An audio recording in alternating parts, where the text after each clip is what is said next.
నిజాంపేట మండల వ్యాప్తంగా అన్ని గ్రామాలలో వినాయక మండపాలలో వినాయకులు కొలువుదీరారు. ఈ మేరకు నిజాంపేట మండల కేంద్రంలో మండపాలలో కొలువుదీరిన వినాయకులకు ఘనంగా పూజలు అందిస్తున్నారు. నిజాంపేట వినాయక ఉత్సవ కమిటీ ఆధ్వర్యంలో ఏర్పాటు చేసిన భారీ వినాయకుని పూజా సేవలో స్థానిక ఎస్ఐ శ్రీనివాసరెడ్డి దంపతులు పాల్గొన్నారు. ఈ సందర్భంగా గ్రామ పురోహితులు వేలేటి విశ్వేశ్వర శర్మ మాట్లాడుతూ గ్రామంలో వారు విగ్రహం ఏర్పాటు చేసుకోవడం ఇదే మొదటిసారని అన్నారు. రెండవ రోజు పూజా కార్యక్రమంలో ఎస్ఐ శ్రీనివాసరెడ్డి దంపతులు పాల్గొన్నారని తెలిపారు. ఆ విఘ్నేశ్వరుని కృపతో గ్రామ ప్రజలు అష్టైశ్వర్యాలు ఆయురారోగ్యాలతో ఉండాలని, పాడి పంటలు సుభిక్షంగా పండాలని స్వామివారిని వేడుకున్నామన్నారు. అనంతరం ఎస్ఐ దంపతులను ఉత్సవ కమిటీ సభ్యులు శాలువతో సన్మానించారు. ఈ కార్యక్రమంలో ఉత్సవ సభ్యులు వెల్దుర్తి శ్రీకాంత్ గౌడ్, మావురం రాజు, రంజిత్ గౌడ్, వినయ్ గౌడ్, మావురం బొట్టు రాజు, రెడ్డి రాకేష్, నవీన్ రెడ్డి, వెంకటరెడ్డి, నాయని వెంకటేశం, చీకోటి వెంకటేశం, శ్రీనివాస్, గ్రామస్తులు తదితరులు పాల్గొన్నారు.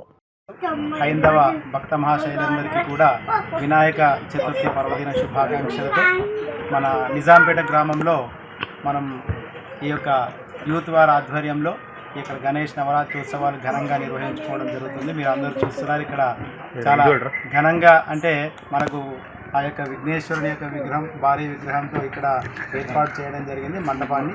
మరి ఈ యొక్క కార్యక్రమంలో మన ఈరోజు పూజ రెండవ రోజు పూజా కార్యక్రమంలో మన స్థానిక ఎస్ఐ గారు శ్రీనివాసరెడ్డి గారి దంపతులు కూడా ఈ యొక్క కార్యక్రమంలో పాల్గొన్నారు. మరి భక్తి ప్రపత్తులతో చేసుకునేటువంటి ఈ యొక్క విఘ్నేశ్వరుని నవరాత్రి ఉత్సవాల్లో మరి అందరికీ కూడా ఇది ప్రకృతికి సంబంధించినటువంటి పండగ కార్యక్రమం. మన హైందవ సాంప్రదాయంలో ఉన్నటువంటి ప్రతి పండుగకు కూడా మూలంగా చూసుకుంటే ప్రకృతి సిద్ధంగా కొన్ని అంశాలు కనిపిస్తుంటాయి.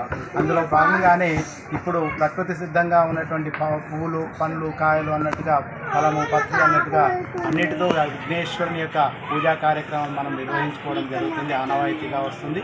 మరి ఆ విఘ్నేశ్వరుని యొక్క పరిపూర్ణమైనటువంటి అనుగ్రహం చేత మనందరికీ కూడా పశుపక్షాలతో సమస్తమైనటువంటి ప్రాణకోటి ఈ యొక్క ప్రజలందరూ కూడా సుభిక్షంగా ఉంటూ పాడి పంట అన్ని రకాలుగా అభివృద్ధి చెందాలని చెప్పేసి కోరుకుంటూ మరి ఈ యొక్క రెండవ రోజు పూజా కార్యక్రమాన్ని మేము నిర్వహించడం జరిగింది.